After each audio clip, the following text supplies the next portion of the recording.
बात करते हैं अब डेंगू की, खासतौर पर क्योंकि हर एक राज्य में डेंगू का कहर है, जम्मू कश्मीर के अंदर भी है। जिक्र फटाफट से कर लेते हैं। डेंगू के लगातार मामले बढ़ रहे हैं। कुछ देर में हमारे सीनियर साथी विनोद कुमार जुड़ेंगे और उसके बाद डॉक्टर साहब भी हमारे साथ जुड़े हुए हैं, जानकारी मिल रही है, उनसे भी बातचीत करेंगे। लेकिन डेंगू को रोकने के लिए कदम उठाए जा रहे हैं हर एक राज्य के अंदर। केंद्र की तरफ से, केंद्रीय स्वास्थ्य मंत्रालय की तरफ से टीम भी भेजी जा रही है और वो जायजा भी ले रही है। केंद्रीय टीम जम्मू कश्मीर के अंदर भी पहुंची है और डेंगू के मरीजों के लिए बने वार्डों का निरीक्षण भी किया गया है। जम्मू कश्मीर से आपको इस वक्त की बड़ी जानकारी दे रहे हैं, हर एक राज्य का जिक्र करेंगे, लेकिन जम्मू कश्मीर का सबसे पहले जिक्र करते हैं क्योंकि डेंगू के मामले लगातार बढ़ रहे हैं और आपको जानकारी इस वक्त की बड़ी दे रहे हैं क्योंकि केंद्रीय टीमें अब जा रही हैं हर एक राज्य के अंदर और जायजा लिया जा रहा है। अस्पतालों के अंदर निरीक्षण किया जा रहा है कि जो डेंगू के मरीजों के लिए वार्ड बनाए गए हैं वो कैसे हैं, क्या मरीजों को सही इलाज मिल पा रहा है या फिर नहीं मिल पा रहा है, ये देखने की कोशिश लगातार की जा रही है और जानकारी हम आप तक पहुंचाने की कोशिश कर रहे हैं।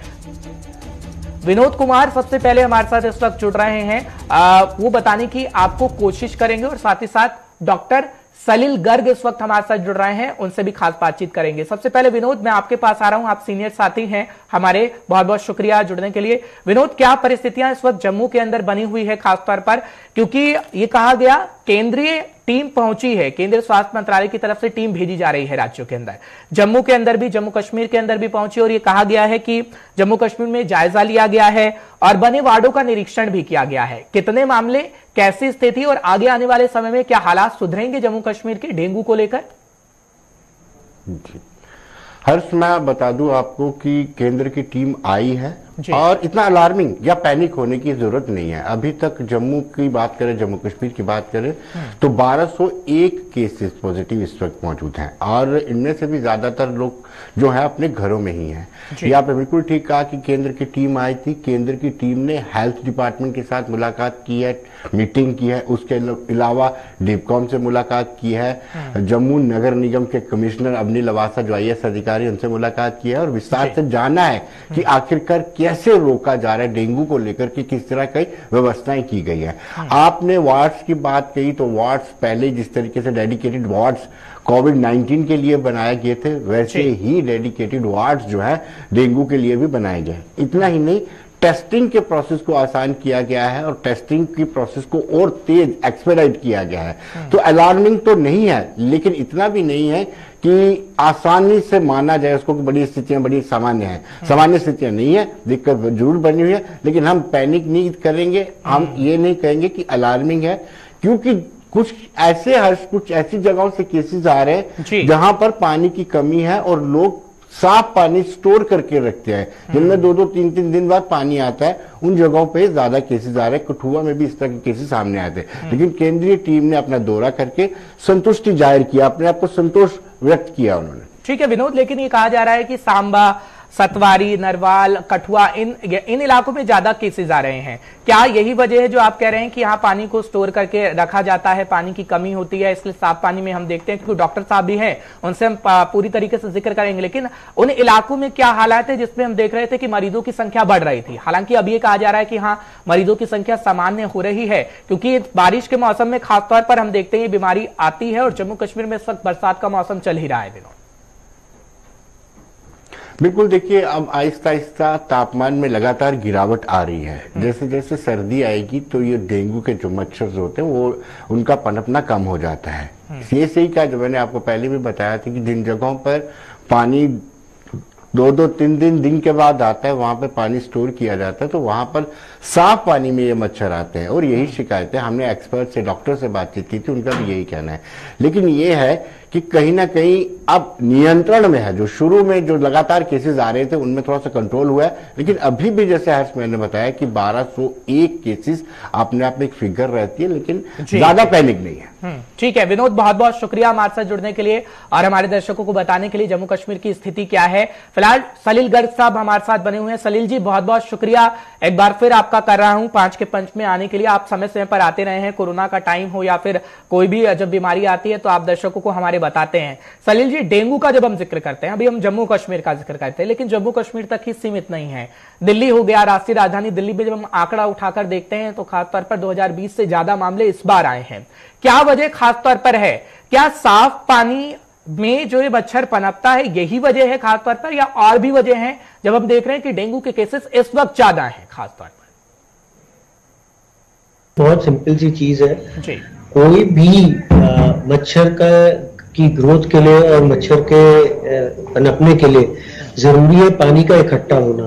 पानी चाहे साफ हो चाहे गंदा हो, मच्छर उसी में पनपते हैं। जहाँ पे हम लोग के लिए जो सबसे इम्पोर्टेंट चीज है वो ये है कि जो है अगर हम लोग पूरे एरिया को साफ रखें, पानी ना इकट्ठा होने दें, तो चांसेस कम है।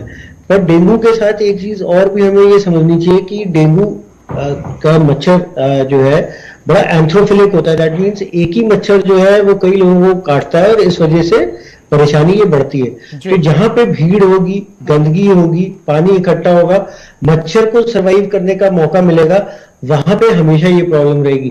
यही चीज हम लोगों ने कोविड के साथ देखी, यही चीज हमने मलेरिया के साथ देखी, यही हमने जो है डेंगू के साथ देखी। It is a matter of public health and public policy. अगर हम लोग पब्लिक हेल्थ ठीक रखेंगे, यदि हम लोग जो बेसिक सैनिटेशन प्रैक्टिसेस है उनको ठीक रखेंगे, तो हमारे पास भी in spite of being a tropical country हमारे यहाँ मच्छर कम होंगे।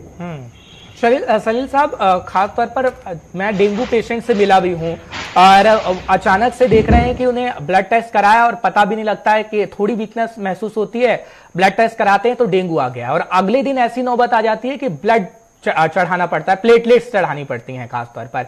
तो ऐसा कैसे खासतौर पर अभी हम देख रहे हैं, क्योंकि केसेस तो आते रहे हैं और हर साल भी, क्योंकि मैं भी डेंगू से पीड़ित हुआ हूं तो इसके बारे में मुझे भी पता है, लेकिन खासतौर पर अभी हम देख रहे हैं कि अचानक से वीकनेस कम होती है लेकिन अगले दिन जरूरत पड़ जाती है प्लेटलेट्स की। ऐसा क्यों हो रहा है? कि क्या होता है कि डेंगू जो है कई प्रकार का वो होता है, मतलब इसके मल्टीपल वो होते हैं। सीवियर डेंगू होता है, डेंगू हेमोरेजिक फीवर होता है।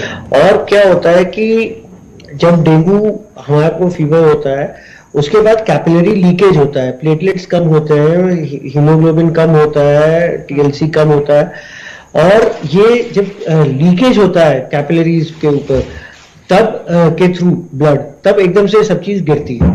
दूसरी इंपॉर्टेंट चीज क्या होती है कि जो हमारा डेंगू पहली बार जब हमें मच्छर काटता है और डेंगू होता है, जनरली वो नहीं प्रेजेंट करता है, पर दूसरी और तीसरी बार में वो चीज होता है। तो जितनी बार मल्टीपल अटैक्स हमारे ऊपर होंगे उतनी जल्दी से हमारा वो चीज हो जाता है। सो इसका बेसिक मतलब ये है कि कई बार हमको जो है ये शायद फीवर हो चुका है। ठीक है डॉक्टर साहब, एक चीज और हम बहुत आम कॉमन सी देख रहे हैं कि आजकल हर कोई डॉक्टर बनने की कोशिश कर रहा है, और खासतौर पर जब डेंगू होता है तो हम देखते हैं हम खुद ही इलाज करने लग जाते हैं, पपीता खाते हैं, नारियल पानी पी रहे हैं, सब कुछ हो रहे हैं, लेकिन ऐसी नौबत आ जाती है कि अस्पताल में भर्ती होना पड़ता है। कितना खतरनाक ये हो सकता है कि आप डॉक्टर के पास नहीं जा रहे हैं और आपने ये मान्यता मान ली है कि नहीं ये चीजें हैं और इसके खाने से ठीक हो जाएगा, अगली बार हम ब्लड टेस्ट कराएंगे तो वाकई प्लेटलेट बढ़ जाएंगी। घातक भी हो सकता है काफी। देखिए, ये एक हम लोग देश की बहुत बड़ी प्रॉब्लम है कि हर कोई आदमी जो है एक्सपर्ट के पास नहीं जाता है, पर अपने ओपिनियंस और अपने उन पे करता है। आपकी तबीयत खराब होगी, मैं स्टेंटिंग करता हूँ, एंजियोप्लास्टी करता हूँ, लोग हम जो भी उनको एडवाइस करते हैं उसके बाद लोग क्या जाएंगे किसी रिक्शे वाले से, किसी पान वाले से, किसी जान पहचान वाले से उनकी बात सुनना शुरू कर देंगे। जो उन्होंने बोला, आप जो एक साइंटिफिक प्रूवन थेरेपी है उसको बंद कर देते हैं। सेम चीज हमारी जो है डेंगू के साथ होती है। लोग जो है किसी ने कह दिया कि पपीता खाने से आपका प्लेटलेट बढ़ जाता है तो पपीते की गोलियां बिकनी शुरू हो गई। आज तक इन सब में कोई वैलिडेशन नहीं हुआ है। प्लेटलेट्स जो है जनरली जब तक 10,000 से कम ना हो या कोई ब्लीडिंग मैनिफेस्टेशंस ना हो तब तक हम लोग नहीं एडवाइज करते कि आप प्लेटलेट्स दें। ये बात अलग है कि हम लोग अपने अंडर ऑब्जर्वेशन में रखते हैं, फ्लूइड्स देते हैं, ब्लड देते हैं, या सिर्फ ऑब्जर्व करके भी कई बार रखते हैं, जिससे काम चल जाता है। पेशेंट्स काफी सिक होते हैं, बुखार होता है उनको, काफी सारे उनके और प्रॉब्लम्स होती हैं जैसे कि जोड़ों में दर्द और ये सब वगैरह। तो बट अगर हम कॉन्स्टेंटली ऑब्जर्व करें और अगर वो करते हैं तो सिर्फ 1 से 2% पेशेंट्स को जरूरत होती है एडमिशन की। या तो एक तरफ हम लोग बिल्कुल ही ध्यान नहीं देते, नहीं तो एक्सेसिव ध्यान देने लग जाते हैं कि लोग जिनका 70-80 हजार भी प्लेटलेट होगा वो भी जाके इंसिस्ट करते हैं कि हमें हॉस्पिटल में भर्ती कर दें। तो ये खासा प्रॉब्लम है, लेकिन इसे समझना होगा डॉक्टर साहब। एक बात और, क्योंकि हम देख रहे हैं कि शुगर के मरीज इस वक्त ज्यादा हैं और क्या अगर उसे डेंगू हो रहा है, ब्लड प्रेशर है, शुगर है, तो वो और घातक हो सकता है, खासतौर पर क्योंकि काफी शिकायत आ रही है। जब मेरी मरीजों से खासतौर पर बातचीत हुई है तो वो कह रहे हैं हाँ ज्यादा परेशानी हो रही है, क्योंकि पैरों में वीकनेस हो जाना, काफी वीकनेस डेंगू में हो जाती है। देखिए, कोई भी एसोसिएटेड कोमॉर्बिडिटी जो हम कहते हैं, चाहे वो ब्लड प्रेशर हो, चाहे हार्ट डिजीज हो, चाहे डायबिटीज हो, ये हमेशा एड ऑन करती है कोई भी हमारे डेंगू की या किसी भी बीमारी में। सो ये तो मल्टीप्लाई करती है, मतलब इसमें it is a multiplication factor. However अगर यही लोग अगर ठीक से इसीलिए आप डॉक्टर के पास जाते हैं ना, ताकि वो कई सारी चीजों को समावेश करके एक तरह से बता सके कि अब हमें ये चीज करनी है, अभी ये नहीं करनी है। पर most of the people will take their treatment themselves. Right. जहां पे हमारी प्रॉब्लम होती है, जब उनकी इच्छा हुई तब प्लेटलेट कम हो गया उनके हिसाब से, जब उनकी जो शुगर की वैल्यू वो सोच रहे हैं तो उस हिसाब से, तो ये परेशानी है। ठीक है डॉक्टर साहब, ये तो बात हुई कि कैसे बच्चे क्या करें और कितनी परेशानी होती है, लेकिन अब अगर किसी को डेंगू हो जाए तो वो क्या करे? खासतौर पर आप एक डॉक्टर होने के नाते क्या कहेंगे? चलिए ठीक है, डॉक्टर से तो कंसल्ट करना ही है, लेकिन आप क्या करें? लिक्विड ज्यादा से ज्यादा लें? क्या ऐसा करना चाहिए कि हाँ हम देखें कि डेंगू का पेशेंट जल्दी से जल्दी ठीक होकर घर को अपने वापस आए? देखिए, डेंगू अपना जो पीरियड है, अनफॉर्चुनेटली कोई हम लोगों के पास ट्रीटमेंट तो अवेलेबल है नहीं एक्सेप्ट फॉर सपोर्टिव ट्रीटमेंट। तो डेंगू तो अपना कोर्स करेगा, अपनी जो भी उसकी नेचुरल प्रोसेस है, डिपेंडिंग ऑन हमारी इम्यूनिटी, डिपेंडिंग ऑन कितनी बार हम लोग एक्सपोज हुए हैं, कितना सीवियर इन्फेक्शन हुआ, ये चीज तो होगी। बट यस, बेसलाइन चीजें हम कर सकते हैं, जैसे बुखार को कंट्रोल में कर सकते हैं, एडवोकेट अमाउंट ऑफ फ्लूइड्स वगैरह देते रहें और रोज अपने प्लेटलेट्स चेक कराते रहें। और आपने वो बोली दिया कि डॉक्टर की सलाह के अलावा तो इसके अलावा और कुछ खास करा नहीं। ठीक है डॉक्टर साहब, एक आखिरी सवाल लूंगा आपसे, क्योंकि जीका वायरस हम उत्तर प्रदेश में खास तौर पर देख रहे हैं, आखिर ये क्यों ऐसे समय में देखने को मिल रहा है? जीका वायरस है क्या? आप अपने हमारे दर्शकों को बता दीजिए ताकि वो भी संभल जाए, किसी भी राज्य में रहते हैं, क्योंकि उत्तर प्रदेश में खास आंकड़े हम देख रहे हैं जीका वायरस के। जी, जीका वायरस का मैक्सिमम तो केरला में हुआ था और उसके बाद से यूपी की तरफ फैलना शुरू हुआ है। देखिए, इस वायरस को भी मस्कीटो बोर्न हम मानते हैं। जी। तो जब हमारे को ये चीज है कि एक बार अगर हम मस्कीटो से लड़ाई कर सकते हैं और इंश्योर कर सकते हैं कि ना काटे और ये ना, मतलब हम लोग उसको एक्सपोज ना हो, तो शायद हम लोग इस वायरल डिजीज से भी बचे। ठीक है सलील साहब, बहुत बहुत शुक्रिया हमें अपना समय देने के लिए, बताने के लिए, दर्शकों को समझाने के लिए कि आखिर वो किस तरीके से बच सकते हैं और कैसी परिस्थितियां इस वक्त बनी हुई हैं। डॉक्टर साहब बता रहे थे, बहुत बहुत शुक्रिया।